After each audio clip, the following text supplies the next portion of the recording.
I started this channel when I was 14 years old.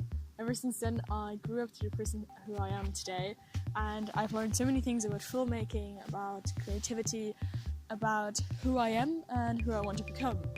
I created videos that everyone else was already creating because I felt like that this is what people expect from me, but that has changed and it still feels kind of weird. I feel like the beginning of this new year and how the last one ended made me realize that I have to change this channel and that this channel actually needs to change.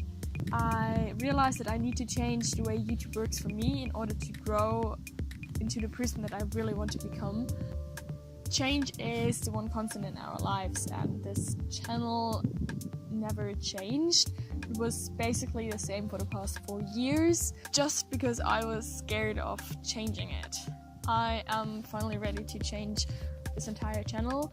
I want to change everything up because I want that this channel represents the entire truth of who I am, and I just felt like it never really did that. So that's why I want to change. I hope that you'll be a part of this new chapter. I'm still myself. In the moment that this video will be up, there will be changes. Actually, a lot of changes, but I'm proud of it and I'm excited to see what 2019 will bring. And yeah, I can't wait to see you in my next video.